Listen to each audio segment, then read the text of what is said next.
Today is Wednesday, October 22nd, 2025. This is Quick Start from CBN News. I'm Dan Andros. Is Christianity gaining influence in American culture? We'll have that top story and more on today's podcast, where we bring you news from a Christian perspective. Subscribe, leave a rating. You can email us. We'd love to hear from you. quickstartpodcast@cbn.org. We're glad you're here with us, getting through the news of the day, as we do each and every weekday bright and early. And with me today, CBN's Trey Phillips and Madison Seals, and a lot to get to, including the focus story. Gavin Newsom signing a bill linking students to really a precarious potential situation. Yeah, the bill was touted by Governor Newsom as protecting kids, but actually does the opposite. So we'll get into those details and how dangerous a false sense of compassion can actually be. All right, looking forward to the details there. Coming up in just a moment. Also on the main thing is Hamas regrouping for another attack. We've got the details on that coming up on the main thing. All right, make sure you're subscribed to all of our CBN News podcasts. We have several. They're all fantastic. The links are also in the description of this podcast episode. Make sure you're checking those out. And don't forget, if you want to discover how the New Testament came to be, check out Oracles of God, the story of the New Testament. It's from CBN Films. You can see it in theaters on November 2nd, 3rd, and 5th. Get your tickets now. cbnfilms.com. All right, a growing number of Americans now say religion is gaining influence in public life. A major shift after decades of decline. Pew Research found that between February of 2024 and 2025, the share who see religion gaining ground jumped from just 18% to 31%, the highest jump in 15 years. Most Americans still say religion's influence is shrinking, but that view dropped sharply from 80 to 68%. And overall, 59% of U.S. adults now say religion's influence on American life is a good thing, up significantly from previous years. On patriotism and faith, 29% of Christians say loving your country is essential to being a Christian, though most say it's important but not central. Now, when it comes to truth, Americans are split. 48% believe many religions may be true, while only 6% say one is, and nearly a quarter see little or no truth in any religion. And there's still no arrests in that crazy heist at the Louvre. A 4-man crew used a vehicle lift and power tools to cut into one of the galleries containing some priceless jewelry. Minutes after opening, smashed 2 cases and sped off on scooters in under 4 minutes. Those are just some of today's top headlines. You can check out more stories over at cbnnews.com. Before we just react to the numbers on Christianity, which my head is scratching about the how can you think all religions are true numbers. It's making me question some things. But just a quick reaction, guys, to this heist in France at the Louvre. This seems like the most ridiculous thing. When you watch Ocean's 11, like the lengths that they go to, and they're trying to say, like, this is such a grand heist. They were on a lift and they just smashed a window and then they left. Like, it seems like this was just some really terrible security. I mean, I'm not a security expert. Maybe it's just me, but it didn't seem all that high tech. It just seemed like we went up on a ladder, basically, got in a window and then smashed some things and left. Am I missing something? Well, and they did it at 9:30 in the morning. Right, that's what I mean. I saw so many memes that were like, "It's the most sensible thing to do." In the France, French would sleeping in to to do it early in the morning, just after the workday started, because they have a good work-life balance, which I thought was funny. But I was actually just there over the summer and spent some time in the Louvre, and there have been a lot of protests about working conditions and it being so overcrowded and not enough workers. And initially, I thought, like, this is probably just people don't want to work, so they're striking and protesting and whatever. But actually, having walked through it, I can tell you that it is like so packed constantly. And I think that they probably are quite understaffed.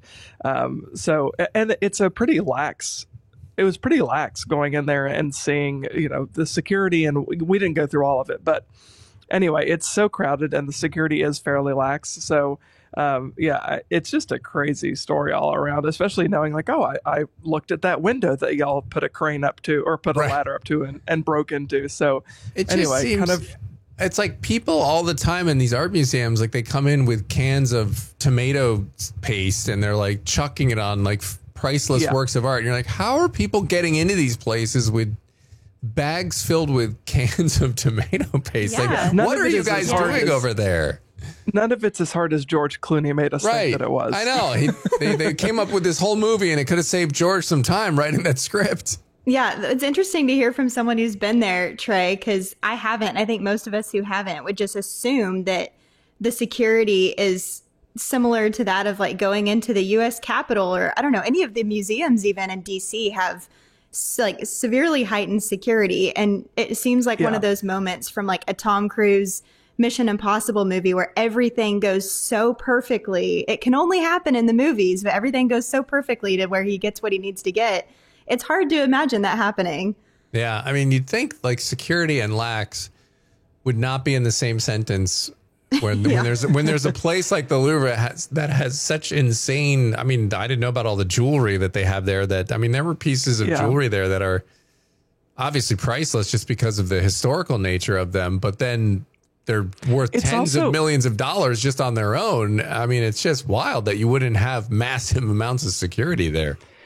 The complex itself is so unbelievably enormous, and it goes underground and then up several stories. And like the room where the Mona Lisa is super tight security. There's a ton of people in there, but because I think the place is just so huge, it's probably hard to keep up with. But you would think though that Paris priceless was like, well, jewels. I think we should probably make this one a priority, guys. Right. Let's get a lot of security on this one. Right, you'd think, but apparently not. So, but let's real quick react to the numbers here. Yeah. It's interesting because they say faith. So how much of that is Christianity? We'd have to look deeper into the numbers on that if they even parse them out. But it's interesting, though, that this does seem to be at least a little bit of a pendulum shift to all of these surveys we kept seeing of secularism, the religious nuns are on the rise. This would seem to be bucking that trend. Yeah, I think these numbers are really interesting. I actually, the number that stuck out to me most, Dan, and I know this is not necessarily to your question, but one of the numbers that stuck out to me most was the debates over patriotism and being tied to our faith. I thought that was interesting, and I know that's something that our audience, I'm sure, will care about, and just trying to find that balance of, as Christians, obviously, we know this is our temporary home, right? We don't belong here, whatever country you're from. Ultimately, we belong to be united with God in the kingdom of heaven. But at the same time, we ought to be good stewards of where God has placed us. So I think being patriotic and caring about your country and doing your duty as voting or whatever the Lord has for you is important to do. And I think patriotism falls into that category of being a wise steward of the nation that you were born into and the nation that you or moved to, whatever your situation is. So, I thought those numbers were particularly interesting.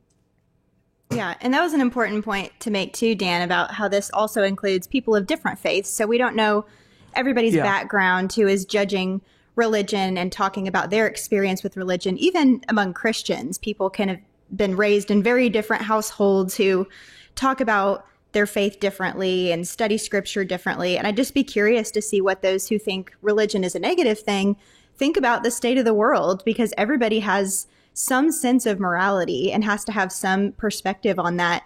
And of course, as Christians, we see the definition of religion and faith throughout scripture. In the book of James, faith without action is dead. And I think that's been something that's been missing in our culture for a long time. A lot of lukewarm Christians who are afraid to talk about their faith or act on their faith. And just recently, with the revivals going on, with the Charlie Kirk shooting, it seems like people are making a definitive choice to be more outspoken about their faith and act on their faith. And I think that impacts people. People want to see that. Yeah, it really does seem like that's the way things are going, at least the feel of it. And so we'll see if the numbers over time back that up, or if just what we're seeing in culture back that up as well. All right, we're going to go to the focus story now. And as we mentioned, there is an interesting and concerning bill going on here in California. So what is in this bill that Governor Gavin Newsom signed? Well, the bill is called AB 727, and it basically requires that California public school student ID cards for grades 7 through 12 and also college level should include contact information for a suicide prevention and LGBTQ focused group called the Trevor Project. And Governor Newsom signed the bill on World Mental Health Day and said that the bill would ensure students don't just have support in theory, they have it in hand every day. And Newsom really emphasized the LGBTQ focus of the organization. And he went on to say that while some in Washington turn their backs on LGBT identified youth, California is choosing compassion over cruelty. AB 727 makes it clear your identity doesn't disqualify you from care and community. It's exactly why we're fighting to make it easier to reach. So this is an interesting bill because that's what he says it does. And yet there's been lots of pushback about how this is actually not showing compassion to that community and putting them in a really precarious, unsafe position. What else do we know about this group, the Trevor Project? Yeah, so that's really where the concern lies in this bill. Not that it's providing a hotline for students struggling with their mental health. That's not the issue here, but that it's a direct link to this group that has gained kind of a reputation, a growing reputation for being associated with child predators and anti-biblical messaging. And the Trevor Project has a global online chat room that's part of their suicide prevention program, which they call a safe space, where the organization's counselors can speak to troubled teens, and teens can also speak to their peers who are also struggling. And on the website, Trevor Space describes itself as a welcoming online social community for LGBTQ plus young people between the ages of 13 and 24 years old. They say with over 400,000 members across the globe, you can find support groups and make friends in a moderated online safe space intentionally designed for you. So it sounds like a good, helpful solution for kids who may not otherwise seek out help.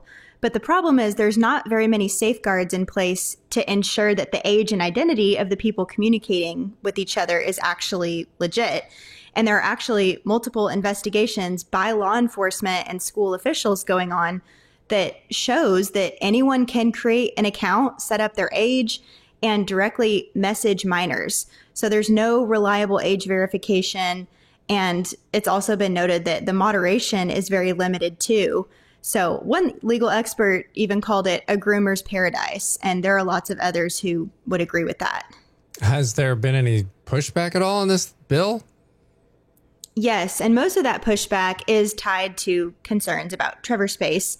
One person named Brenda Lebsack, who is a trustee for the Santa Ana Unified School District, actually testified against this bill, AB 727, and said that she was shocked that the governor signed to have Trevor Project on the back of every ID card. And she said, I saw with my own eyes that Trevor Project is putting kids in harm's way through Trevor Space by connecting minors with unfettered random adults on international virtual platforms to explore their genders and sexualities. This is dangerous for our most vulnerable kids who identify as LGBTQ. And then another person named Kevin Brown, who is a retired police officer and founded his own anti-human trafficking organization, also testified in opposition to this bill, saying that he understands the strategies that are used by child predators to lure victims. And Trevor Space admittedly does not constantly monitor the site. So these are just two examples, but it's important to note that neither is showing bias against teens struggling with their identity. They're actually showing love and concern for them by pointing out the potential risks of giving kids who are already vulnerable such easy access to such a basically lawless platform. And there are better ways to help at-risk kids, and this bill and platform seems to promote more harm than good. Yeah, I mean, certainly troubling. And of course, anybody that's kind of buying into the LGBT sort of identity situation, like you said, they're already vulnerable. They've got other issues going on. And diving into that is certainly not going to really rectify the situation. As Christians, we know that like the gospel is the only thing that's going to ultimately help them.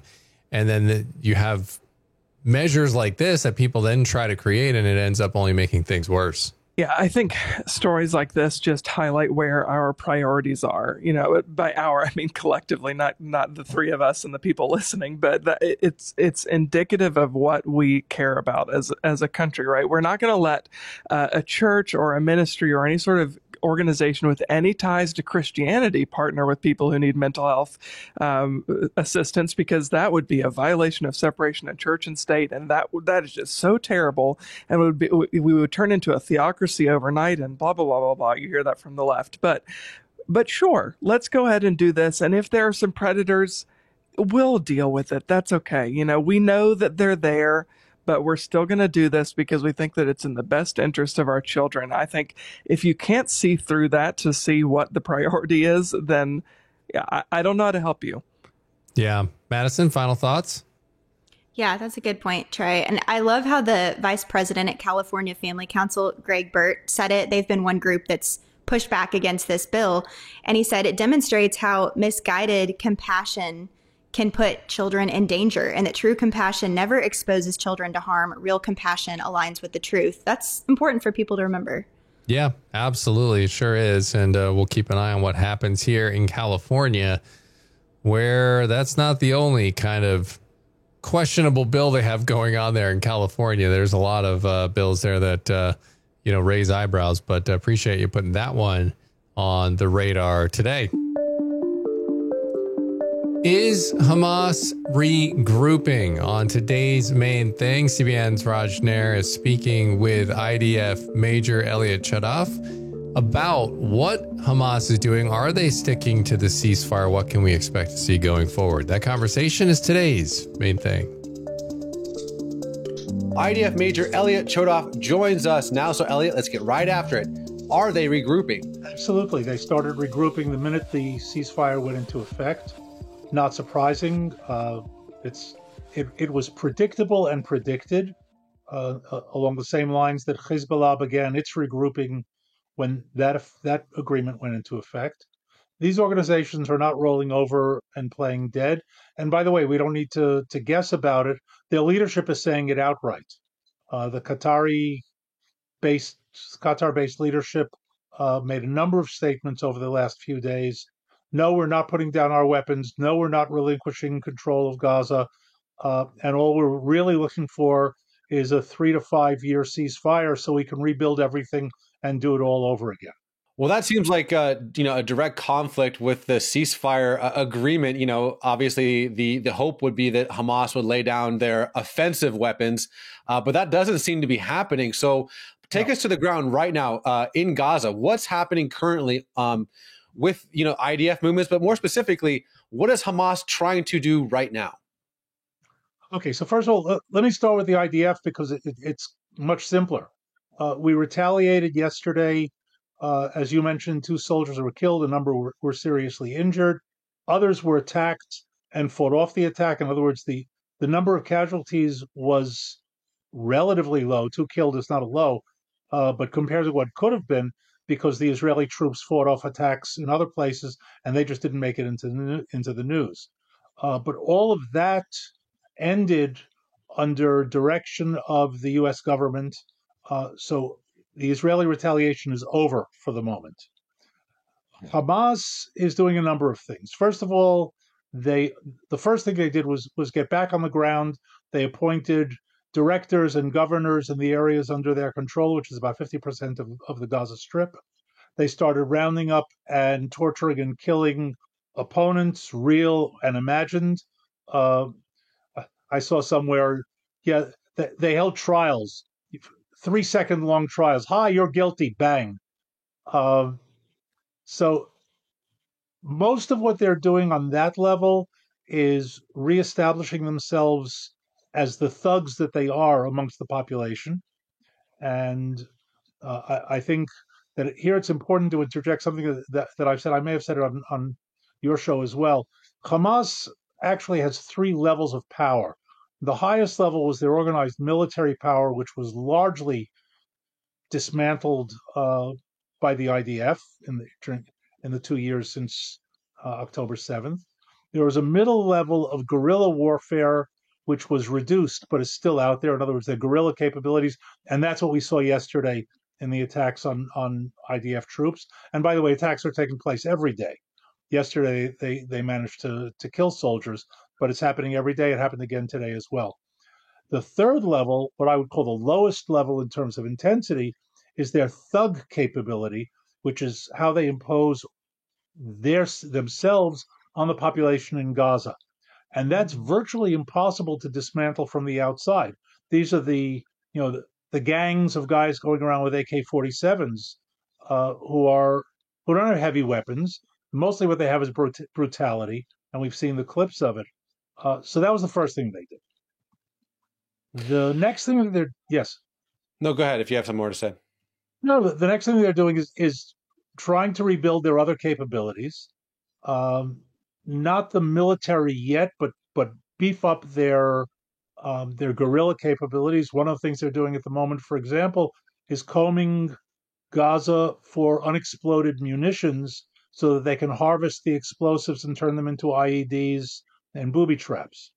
Obviously there's such a mix of emotions. Last week when we saw the 20 Israeli hostages return home, I mean, I was just crying watching some of these reels, some of these reunions after 738 days. Right. But the juxtaposition of a week later where it's like, wait a second, pessimistically or maybe just realistically, was this just another kick the can down the road moment where we're going to have another flare up between the IDF and Hamas 5 years from now? Like, is it same old, Elliot? It is absolutely same old. And here again, as we're seeing in Lebanon, there are many parallels. There's critical differences. From day one in Lebanon with the agreement, we said zero tolerance. There's an agreement that Hezbollah will not move back into South Lebanon. There's an agreement they will not rebuild certain military capabilities. They started violating that agreement before it went into effect. And our attitude has been, we will strike at all violations of the agreement. And by the way, there were heavy strikes today. They haven't been reported. I happen to know about them because I live up north and I heard the planes going in overhead. But that's a daily occurrence. We're not stopping them, but we're not letting them do it easily. And that was the idea yesterday when the 2 soldiers were killed. The idea was, we're not going to tit for tat this. You violated, this is a gross violation of the agreement. As far as we're concerned, all bets are off. And the United States, for its own reasons, and in my opinion, mistakenly, stepped in and put an end to it and basically let Hamas understand that they can manipulate their way around this. And that'll give us another day or two of quiet, but in the long run, it's teaching Hamas that they can manipulate the system, and that's never a good thing. Well, obviously, Elliot, as a member of the IDF and Israeli, you're going to have your perspective, and I just out of curiosity, because I think it's such an interesting perspective. If you could talk to the president of the United States and say, "Hey, here's what, with all due respect, here's what you're missing," what would you tell him? Read the Hamas charter. Their purpose of existence, their raison d'être, as it's called, is written in the charter: to destroy Israel and kill all the Jews in the world. That's what they live for. Now, if you think you can negotiate that away, more power to you. But that's just not realistic. This is an ideology that Westerners have a very hard time internalizing, and I can understand why. We, as Westerners, tend to think there's got a way to make a deal with these guys. There's got to be something they want that they can compromise on. But we should also know, whether from our own religious beliefs or from our own political beliefs, there are the things we just don't compromise, and they're not the same. And I don't want to be misunderstood in drawing content parallels, but there's a certain structural parallel. I had this discussion with somebody earlier today. It's not about money. Witkoff and Kushner thinks you can make a deal, but it's not about money. There are things that are more important than money. And I put this, to you and to listeners. Would you sell out your family for money? Would you sell out your country for money? Would you sell out your religious beliefs for money? And my guess is for most of us, I know for me, the answer is absolutely not. So those things are more important. And for these people, equally so, except that they're religious fanatics, murderers, rapists, kidnappers. And there's nothing to negotiate with there. Just as there was nothing to negotiate with the Nazis. Well, Elliot, to say that you are versed in all things military and strategy would be an understatement. I mean, you've obviously even written certain curriculum about this stuff. So maybe in closing, let me ask you this. You are painting let's just call a spade, a kind of pessimistic view of the reality. Maybe it's just a realistic view. This is what Hamas stands for. They are regrouping. We're kicking the can down the road. So I guess if you were, in charge and the guy upstairs, how would you actually solve this? You can't solve it from the outside. What I would do is make sure that their rebuilding and reorganizing is as difficult and complicated as it could be made to be. And in other words, zero tolerance. And wherever you see that you have failed in that, you go in and destroy it. Okay, so to be clear, you don't let them build another rocket manufacturing plant, but if you find out 3 months from now that they managed to do it without you knowing about it, you don't just make a note of it. You destroy it. You set them back again. And it's not nice and it's not comfortable, but it's a lot better than seeing October 7th happen again. All right, Raj, appreciate that conversation there. And that's going to leave us with time on the podcast today for one last thing. We are looking at Matthew 24:35 today. It says, "Heaven and earth will pass away, but my words will not pass away." That's such an encouragement in a world that's so full of death and destruction that we as believers have truth to stand on no matter what's going on around us. Yeah. And what are we clinging to? What is our hope in? Is our hope in the things of this world and what we see here on earth? All that's going to pass away, but God's word stands forever, and that is what we can lean on, put our hope in for all eternity. And with that, we are going to wrap up this edition of the Quick Start Podcast. As always, get on over to cbnnews.com and faithwire.com for more news from a Christian perspective. Lord willing, and that creek don't rise up on us. See you back here tomorrow. God bless.